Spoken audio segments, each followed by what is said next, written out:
Kas pööripäeval mölde leiab skalli ning kas tõde on kusagil olemas? Vandenõuanalüütikude suvepäevad 20. juuni Tartu kaasa raamustuju ja palju häid mõtteid. Üritame kogu perega tasuta.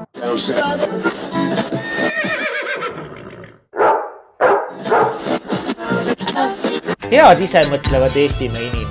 20-22 juuni Vahemetsa talu Sellenurme külas Tartumaal. Vandenõuanalüütikute suvepäeval. Sündmus algus kell 3 päeval. Võtame kaasa rõõmsa tuju, palju häid mõtteid. Sündmus kogu perele tasuta.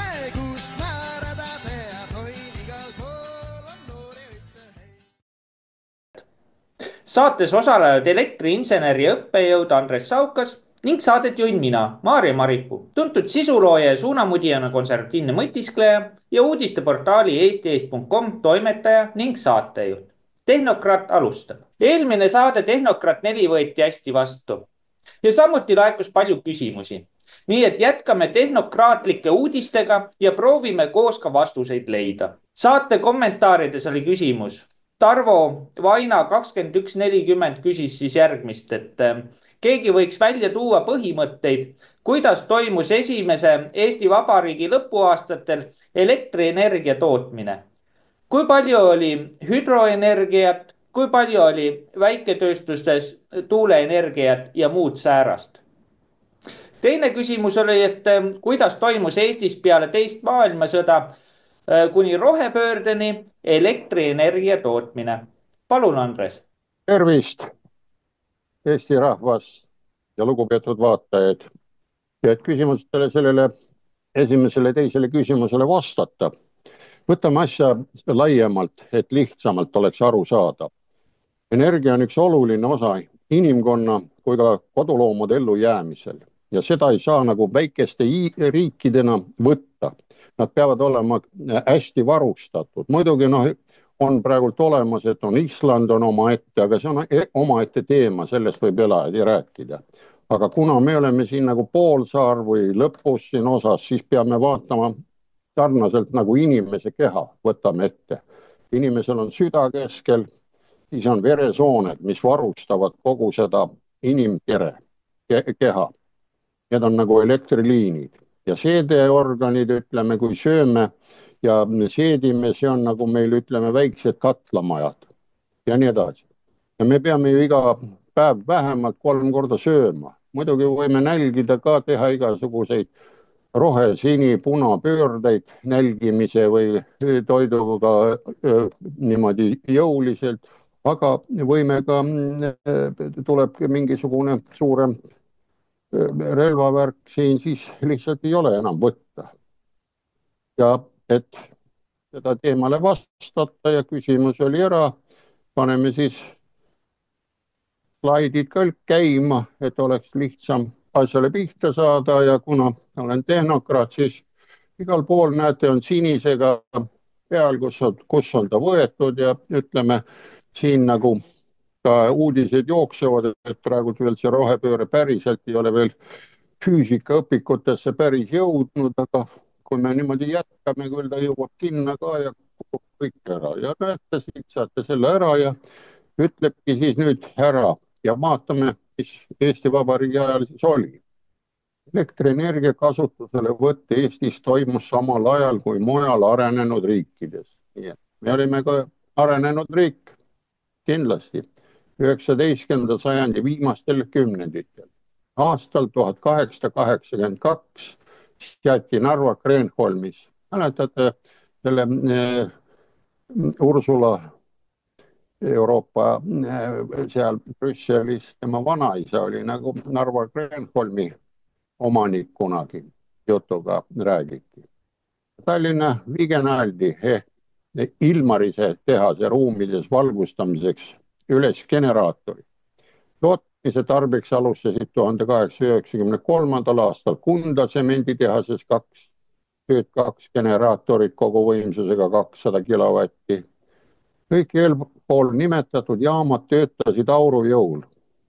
Näete, ja andsid alalisvoolu. Tähendab, katlamajas oli auruga, lükati käima, nii nagu katla, need dekaverrid, igasugused katlad olid auruga, kui kütust kivisüsi või masuuti alla panna, siis töötavad.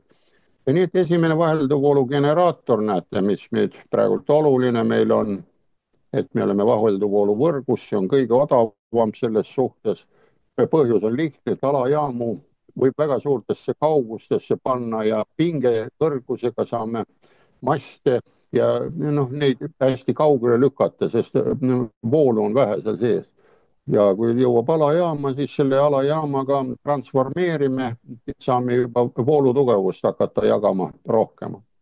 Ja näete, 450 paigutati vahelduvoolu generaator 1899 Tallinna Vigeteli tehasesse. Müügiks hakati elektrit tootma Pärnus, kus 1907 alustas tööd 100 kilovatine võimsusega elektrijaam. Elektriga valgustati tänavaid ja puhkasutusi. Nii. Siis teine on esimene, näete, 15 kilovatti ülekandeliini projekteeris ja ehitas diplomeeritud insener Gottlieb Hangellaid. See kulges Aru Turba rabas asuvast elektrijaamast Rakvereni ja valmis 1918 aastal. Kõrgepingeliinide ehitamine, elektri tootmine hoogustusid pärast 1923. aastat, kui hakkasid voolu andma Ellama, teate küll, Ellama turbakombinaat ja oli 1400 kilovatti ja Ulila 1000 kilovatised turbakütteljaamad. Ja aastal 1924 oli generaatorite koguvõimsus Eestis 24 megavatti. Ja 1940. aastal toodeti elaniku kohta 181 kilovatti elektrienergiat. See on nüüd lühikokkuvõte, aga näete, mis me siit saime teada, et enne Eesti Vabariiki oli meil siin ju tsaar kamandas ja seesamane Narva Kreenholm oli ka baltisakslaste võimu all, nii et see Ursula von Leyen, nagu öeldakse, on ka siis siit kandist nagu pärit vere poolest ja nii edasi. Ja sellel ajal, kui tahate vaadata, enamus raudteed, tööstust tehti hästi tugevad. Ja mis siis juhtus, Eesti ajal nagu suurt ei olnudki, me olime väga lühikest aega, just see paarkümmend aastat olime nagu Eesti kaksikveega vabariik, siis kasutasime neid olemasolevaid asju. Edasi näete siin 1924 kogu võimsus, kõik need Ellamaad ja kõik liideti kokku ja ega töötasid väga hästi ka need Narva või Kunda tsemenditehased ja kõik tootmine oli. See oli nüüd esimene küsimus Eesti Vabariigi all, näete, suurt midagi tehtud, kasutasime rahulikult, mis ehitati sisse ära. Teine küsimus oli nüüd, kui Eesti Vabariik hakkas pihta siin nüüd uuesti, mis siis toimus. Võtame siis selle osa jälle lahti, et kuidas toimus peale maailmasõda kuni rohepöördeni siin, näete, 1950. lõpuks oli Eesti jaamade elektriline koguvõimsus 103 megavatti, näed, juba räägime megavattidest, praegult räägime muidugi gigavattidest. 1959 aastal valmis Narva põlevkiviküttel Balti soojuselektrijaam, mis saavutas täisvõimsuse ehk 6 korstent hakkasid tossu välja ajama, ütleme 1966. aastal. Ja näete, siin on juba 1435 megavatti ja aastal 1973 läks käiku Eesti elektrijaam võimsusega 1610 megavatti. See on nüüd siis see Auvere elektrijaam, mis siin räägitakse ja on, kuidas ta nüüd töötab, täisvõimsust on ta saanud või ei ole, ise te teate, et ta on aeg-ajalt remondis. Ja näete, energiat toodeti rohkem, kui Eestis tarbiti. Ja mis siis toimub? Toimub kohe müük, läks välja. Kui palju seda otse näidati, aga materjalid ja kõiki sai ja ehitati, näete, 1960. aastal kõrgepingeliinid Leningradi ehk tänapäevases Sankt-Peterburi ja Riiga pandi need suured mastid püsti. ja 1962 formuleerus lõplikult ringliin Narva, Tartu, Viljandi, Pärnu, Tallinn, Narva. No ring tuli peale, oma väike pisikene prelliring nagu, et kõik oli ära, Narvast hakkab ja käib kõik suuremad linnad läbi ja mis tagas stabiilsema varustamise elektriga. Ja 1960. aastate alguses jõudis elekter massiliselt ka maakodudesse ja aastatel 2006, ma mäletan ilusti, sai ise selle Estlink 1 trass läbi käia Kuivamaalt jalgsi Kiisale, sai töötada veel 3 sees, kui oli Eesti Elektrivõrkude Ehituse AS, mis pärast müüdi ruttu Empowerile ja nüüd Empowerist on ju tekkinud Enervit ühesõnaga. Ja näete, 2014 lasti käiku teine merekaabel Estlink 2, mis praegult on katki ja olete kuulnud ja nii edasi, et see saab sügiseks valmis. Kuigi praegult on meri ja jääd ei ole, see on järgmise saate võib-olla teema, kui pakub huvi, mis toimub ja millised on. Aga täna vaatame just lihtsamalt, mis täna meil inimesed on küsinud. Ja näete, mõlemas suunas lubab seda liikumist, aga kui me tagapool vaatame, siis see põhiline liikumine toimub siia suuna. Tõestame selle ka piltide ära, saate iga päev vaadata ja väga kiiresti liigub seal iga 2 kuni 5 minuti tagant tulevad uued megavatid nähtavale, nii et võite panna üles, pärast varvata, meil nii ruttu ei tule, meil läheb nagu aega, aga pärast kui näeme seda Rootsi ja Fingriidi Soome võrkude kaarti, siis seal on kohe kiiruse lugeja nagu peal. Ja nendes, näete, kasutatakse praegult kõrgepingelise alalisvooluna edastamissüsteemi merekaabli, alalisvoolukaablit.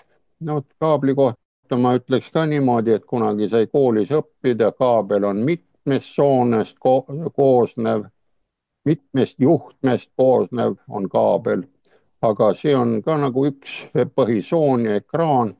See kas oleks nagu isoleeritud juhe, merejuhe või, aga no ega tänapäev nii nagu on, muutub ajas ka keel kui ka inimesed, aga mida ma olen kogu aeg põhjendanud, rääkinud kõigile ja alustan alati loengut, et arvestage, aeg on konstantne, inimesed on erinevad, on rumalamad, targemad, lollimad, kunstipärasemad ja nii edasi, nii edasi.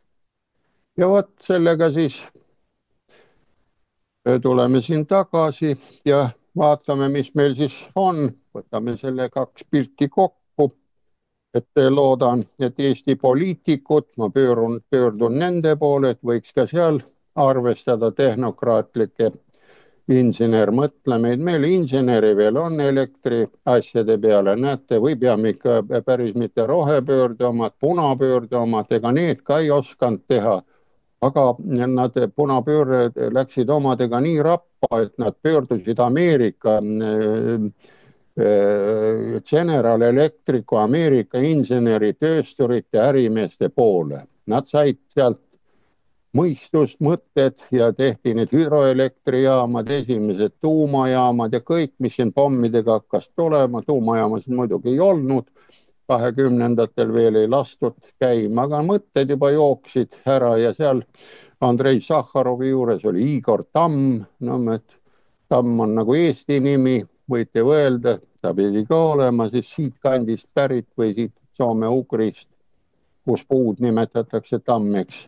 Ja vot siin poliitikud peaksid nüüd mõtlema, et elektriliinid on nagu veresooned ja need peavad hõlmama suuri territooriume, mitte niimoodi, et tuleme Saaremaalt Kuramaale, kui lähete sinna Kuramaa ilusasse kohta, olen seal käinud, vaatate selge ilmaga, näete juba Saaremaad otse ära, nii et selline pisikene lõik teha. Või teinekord võime võtta lahti ka sellise saidi hiinlastel, kus hiinlased lasevad 1 000 000 volti ja neil on üle 800 meetri kõrgused 2 masti üle Kangese jõe. Kangese jõgi on ka päris lai, et 2 mastist piisab, et see visang ei puudutaks vett ja laevad mahuksid alt läbi. Ja mõelgi nüüd sellel ajal ka veel et kuna me oleme nüüd trellist lahti ühendamisega tegelenud ja nüüd on kevad, tähendab pool aastat või natuke rohkem, hakkame juba uuesti talveks katlama ju kõike korda seadma. Ja ütleme, et mis praegult me oleme teinud selle väikse lahtiühendamisega, kui me rääkisime vereringest, tähendab, tegime katse, lõikasime praegult käe-veresooned, veenid lahti ja ühendasime sinna mingisuguse anduri, et see hoiaks ära ajuga ühes ära või jalaga. Ükskõik, andur ajuga ütleb, et peame astuma esimest sammu, siis see jalg jookseb lahinal järgi või läheb sõlme. Ja ühes ühtses energiavõrgus veresoonestikkus ei ole. Me võime katsetada igat pidi. Ja siin oli ju aastaid tagasi ka üks teadlane, mäletate, ratastoolis oli, ta ratastool sõitis, ta mälu oli hea, ta vastas küsimustele, aga üks ihuliige ei liikunud enam. Kas me tahame sinnamaale jõuda üldse, et meil enam ei ole seda verevarustust nii palju vaja või edasi? No vot selle esimese kohta väga tore, et inimesed küsisid ja vastame ka lihtsalt küsimustele. Aitäh sulle, Andres. Ilmselgelt see teadlane oli Stephen Hopkins, jah? Ja, nii ta oli. Just täpselt. Aga võtaksid siis veel küsimusi, et kui suur on Soome riigi osalus selliste energiaettevõtetes, mis tegelevad tuumajaamadega? Ja millised Põhjamaa riigid esitavad kõige paremini infot elektri kohta? Palun, Andres. Nii, nendest küsimustest siis sai ka eespool räägitud, ühesõnaga, et milline riik annab head infot. Näete, siin ongi Põhjamaa riik, et saate vaadata. Seal on ka Eesti, Läti, Leedu, Norra, Rootsi, kõik on sees. Seal on kaardid ka sees ja jõuame sinnani ilusti. Aga kõigepealt, et mis siin öelda, avame jälle slaidid, mis on kõige lihtsam. Ja hakkame siis rääkima, millised olid siis need energia, kui suur osalus on. Soomes on niisugune huvitav ala, et neil on väga vähesed, kes on üldse riigi all. Kõik on eraettevõtted. Ja eraettevõtetel on selline eelis, nad võivad ka igal pool töötada ja sõnaõigus on suur. Ja vaatame mõned liigid üle, mida võib ka siin kasutada, kuna me ise oleme ju ka selline soomlase tõugu nagu aeglane ja keelgi on sarnane ja soome-ugri keelte rühma kuulume. Ja võtamegi siis tuumajaama ette, näete, Loviisa 1, 2. Need mõlemad on Fortumi all ja korporatsioon need asustati 98. Kuigi ennem oli riigi all, oli teised ära ja energiakontsern. Ja mäletate, meil oli ka siin Fortum, enne Imatrat oli meil siin Läänemaal ja Viimsis oli Fortum, aga ta on ära läinud. Ja Fortumi üks osakene peaks meil veel ikka olema, see on Neste. See on nüüd ütleme bensiini- ja küttefirma. Ja näete, esimene, mis on, kus on praegult need Vene reaktorid, vaatame, mis ta siis teeb reaktoriga ja Fortum otse ei ole sees. Näed, võtame selle ära. Et Fortum on, näete, suuruselt 23. aastal oli Fortum Soomes suuruselt 12. ettevõtte üldse. Ja Fortum on riigiettevõtte, sest talle kuulub 50%, 51% kuulub Soome riigile. Aga näete, Fortum Power and Heat Oy on Fortumi tütarettevõtte. Nii et ühesõnaga Loviisa tuumajaam, Loviisa 1, 2 ei ole päriselt riigiga üldse seotud siin. Siin on nüüd kütusefilmad ja kõik need on, et saab sõna sisse öelda, kuidas tuumakütust osta ja näete, siin on siis see osa olemas. Ja mõtisklegi ise, kas te olete nüüd kuulnud, ta on kõige vanem, 1977, näete, siin on alustanud tööd.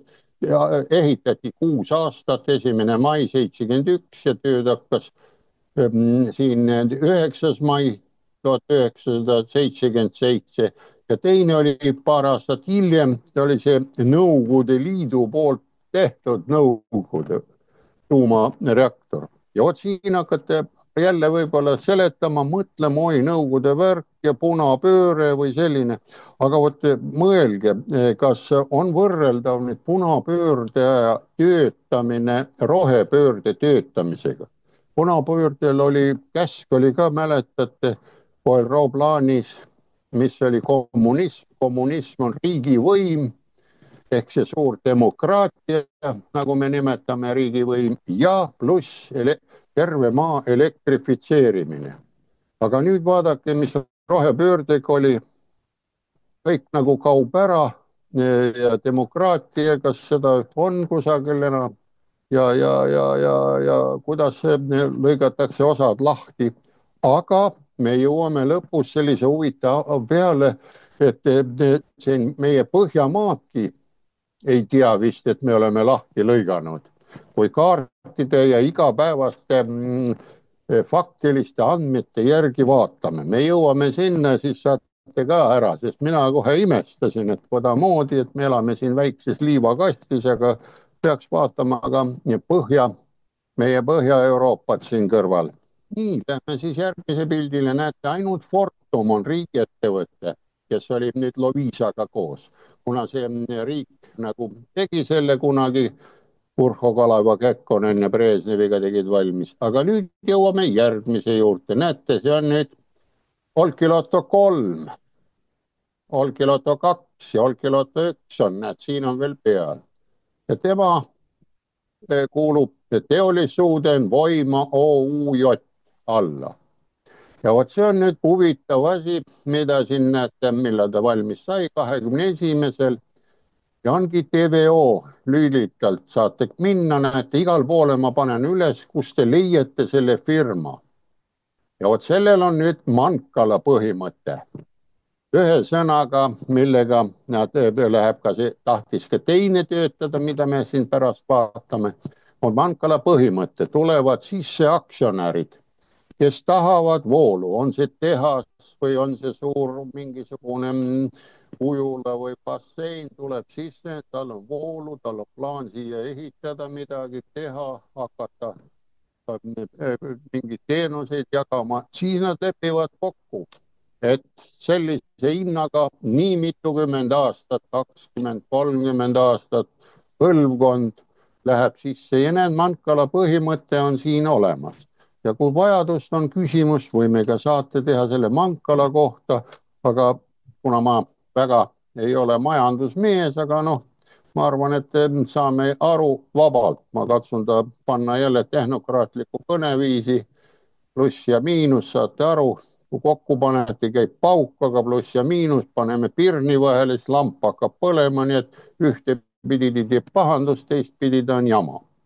Ja näete, Mankala põhimõte on see, et ta müüb elektrit oma hinnaga proportsionaalselt oma osadega. Nii palju, kui ta tahtis saada osanikke seal protsente ja niimoodi, siis pannakse see hind paika. Kui palju, mitu aastat ja kõik need on omavahelised jutud. Ja põhiline, mis on isegi Tallinna või see Tartu, ma olen see Tartu laenuühistu liige, oli ka riik ja ühistegevus, oli konverents, seal sai ka rääkida, kui ta sooviti, leiate ka selle lehekülje üles, Tartu hoiulaenu plaan B lehekülje peal, kus seal ka Soome inimene, ärimees rääkis üldse ühistute tegevusest seal, et kõik tehakse seal ühiselt. Meie katsume kuidagi nagu kooliga ka oli jutuks siin, et me seesamane hoolsus ja käitumine kaob ära ja vot siis, et vaatame isiklikult, räägime, motiveerime seda inimest, et ta hakkaks ikka kuidagi midagi tegema. Aga proovige, kui kõht on teil lahti ja rääkida, motiveerida seda inimest, et kuule ära, kempsu mine. Vaatame, mis ta teile teeb. Mina küll ei hakka proovimagi. Ja näete, kes nüüd TVO aktsionärideks on, et Pohjala on Voima OÜ, osaühing, ei ole mingisugused aktsiaseltse, näed, siin on osaühing, on 58% on sees Pohjalan, siis on Fortum Power and Heat OÜ, seda me nägime, eelpool, kes tegeles aatomijaama hooldusega, oli seal otse tema omanik või see hooldaja täielikult. Ja siis OÜ Mankala AB, vot see on nüüd see äriühing, 8,krats, EVP Energia OÜ, Keira OÜ. Ja näete, põhjal on voimaosalus Olkilu kolmandas näiteks selles samas on 60,2%. muidu ta on laiali eraldi kõik need firmad on, et milline on voima üldse me TV aktsionärideks on, aga siin Olkilotos on ta suurema osalusega sees. Nii et saime läbi ja nüüd vaatame seda huvitavat asja. Te võite pärast kunagi võib-olla öelda, et ma olen selgeltnägija või kuidas te tahate öelda. Aga näete, siin on võetud VNN-i leheküljel seesamane Vennan voima. Ka jälle selle saate Vikipeediast kätte, aga VNN-i kui lööte sisse, siis saate, näed, siin leheküljel lööte sisse selle Vennan voima OÜ, siis saate sellise lausega pildi siin ilusti, see on pilt ära võetud sealt VNN-i pealt. Vennan voima ütles, et tema nõuded on praegu peaaegu 2 miljardit eurot USA dollarit ja samas kui Rosatom teatas, et taotleb Vennan voimalt veel 3 miljardit tagasi. Nad kahekesti praegu ootavad, nad ei liiguta, vaadake, kui mingi osa muutub, siis see VNN annab uudise välja. Aga lähme nüüd ära, see oli lõpulause praegult, et mis seal toimub. Näete, Vennan voima asustati just 2007. aastal energiaettevõtte, mis plaanis ehitada Soome uue Hanikivi 1 tuumajaama. Ja siin pilt on ka tehtud, see pildikene, et milline ta kunagi peaks välja nägema siin. Ja võin teile öelda, võite kontrollida, Maru Ehitus AS on meil Eestis, kui sõidate seal Harku järve juures, siis tema ehitas kõik need kontorijooned sinna Hanikivisse valmis. Need on kõik seal ootamas ja ma arvan, et turvamehed jälgivad, et asja laiali tassitakse ja nii edasi. Ja alguses oli Vennan voimasse, näete, 18 Soome ettevõtet, just see Mankala süsteem. Ja siis ühisettevõtte, üks oli Voima Osakeitu SF. Ja tallal, kui hakati tegema, 2007 oli Rosatom oli 34%-ga sees mõlemad. Ja siis tehti Soomesse sama Rosatom ettevõtte, Roas Voima OÜ, tütarettevõtte. Ja kuna see sõda läks lahti, siis näete, tekkis olukord, et tuleb peatada sellise asjad, energeetika värgid. Ja näete, need 16 või 18 Soome ettevõtted müüsid oma aktsiad kõik Voimas Keitu SF-ile ja Rosatom ka andis kõik ära, kui te tahate, ja jättis just sellele 3% Raos Voimale, mis on Vene tütar ettevõte, ta ei likvideeri, nii et 3% on praegult seal hääli. Nii et teete või mitte, aga kohut võib käia siin, näete, üks küsib 2 miljardit, teine küsib 3 vastu, no 50-50.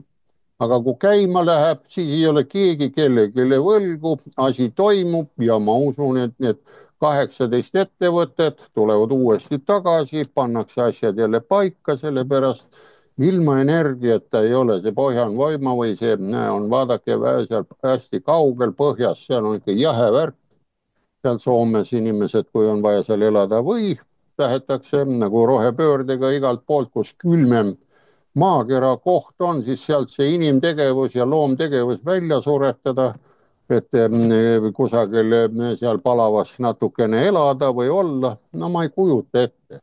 Sest inimestele on antud lihtsalt nahavärv ka selleks, et osa peab seda UV-kiirgust kinni, ütleme, Aafrikas on tumedad ja päike paistab pähe, kliima on seal troopiline ja valged, kui läheb veel kaugemale sinna Tšuksimaale, siis temal on seda päikest natukene, näitab näo peale valge, et see D-vitamiini saada kätte ja elatakse ära, sest tema ei kannatagi võib-olla nii hästi seda Aafrika kliimat ära ja ega minagi ei kannata suuri kuumusi ka niimoodi ära, ma arvan, see on selles suhtes. Ja nüüd nägite ära, siin ongi see pool, kus me nüüd rääkisime nendest, et riigi osalus tuli välja, et on ainult ühes energiaettevõttes, see oli nüüd Fortumis ja esimeses selles Loviisa jaamas. Nüüd läheme edasi, see teine küsimus oli, et milline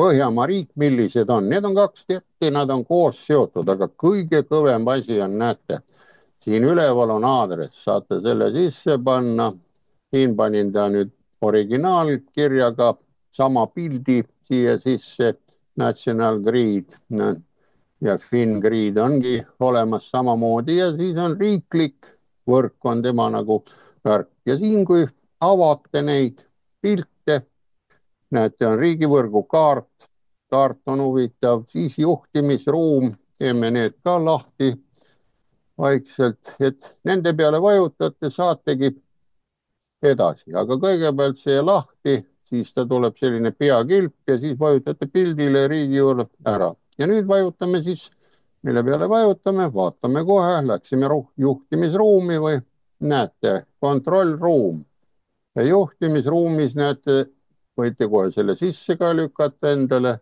ja näete, mis siin on.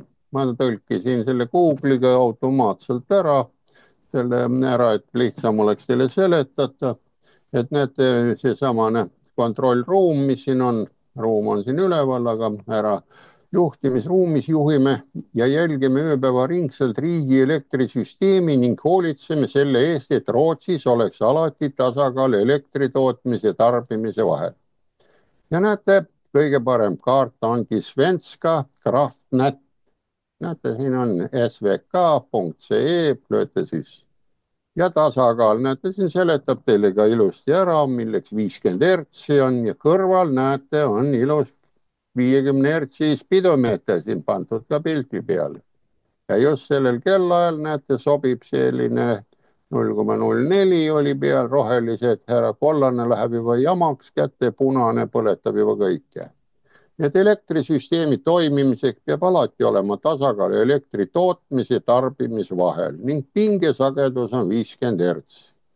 Võrgusageduse mõõtmine on nagu vererõhu kontrollimine. Sagedus peab olema 50 hertsi, siis on tootmise tarbimise tasakaal ja elektrisüsteem terve. Kui tarbimine on toodangus suurem, näete, kui paneme rohkem järgi, siis hakkab rohkem pinge kukkuma, siis see sagedus kohe ka langeb. Ja kui tootmine on suurem kui tarbimine, kui vähe võetakse, siis sagedus läheb üle 50 hertsi. Suureneb sagedus. Bilanssi reguleeritakse nii automaatselt kui ka käsitsi toodangu suurendamise või vähendamise, tarbimise vähenduse. No vot, siin on dispetser põhiliselt töötab, millal need katlamajad tulevad talvel järgi ja nii edasi ja kõik on. Aga meil on, mis siin on tehtud, et tasakaal hoida on 300 sagedusmuundurit seal püssis ja kus nad seal veel kolmekesi hakkavad hoorattaga ringi panema tühjalt. Nii et ei ole, aga vot siin on tootmine ära. Ja siis, mis siis ongi, see ongi nüüd PowerPointi pildid. Nii, ja näete, jõudsime nüüd jälle juhtimisruum järg üheni, sellele numbrile järg. Ja siin on, näete, mahutasin kaardi peale ära ühe pildi ja tema siis teise osa ka, mis siin meil on. Ja näete, mis kõige huvitavam, kui kaarti vaatame. Siin on näha, kui palju megavatti välja läheb. Kui palju ei lähe. Nii. Näete, siin on siis see pilt. Rootsi eksport tähendab, müüb välja sellel kellaajal. Taani ostab sisse, näete, 49, 409. Norra momendil ostab ka sisse. Soome, näete, ostab momendil sisse. Ja vaadake, siin on isegi ime, pistuulik töötab hästi. Eesti ekspordib, näete, 372 megavatti. Läti ostab tagasi ja Leedu ka ära. No, saate näha, siin on need kõrgused ja need tõusud, mis on. ja siia, kui vajutate punktide peale, siis saate, näete, siin on Eesti kaart on see, Läti, Leedu kokku, saate jälgida. aga mis ma tahtsin teile öelda, vaadake, siin on need kaablid, merealused kaablid, näete siin, mis tuleb Eestisse, näete praegu üks töötab või niimoodi kaks. ja näete, Venemaaga on ka ühenduses siin, näete, lätlane on ka ühenduses, leedukas on Valgevenega ühenduses. ja näete, siin on numbrid peal, 0 megavatti läheb sinna. siin läheb ka 0 megavatti, jälle siin ka 0 ja mõelge nüüd ise, näete, siin läheb Euroopasse läheb 202 megavatti, aga siin Kaliningradi läheb ka 0 megavatti. nüüd mõelge, meil lõigati need juhtmed lahti või ühendasime lahti Prellist nõndanimetatud veebruarikuus. aga nüüd on, vaadake, kuud on veel edasi läinud, mitmed ja neil on ikkagi sees, et sinna saame müüa, näiteks kui tahame. nii et kas on katki või ei ole või mõtleb Rootsi kuningas, see on kuningriik, et ja teab ka rohkem, et kaua te siin nalja teete, et igal juhul me ei hakka siin teie neid kriipsutasime ja neid asju segama siin. las ta jääb selliseks olukorraks.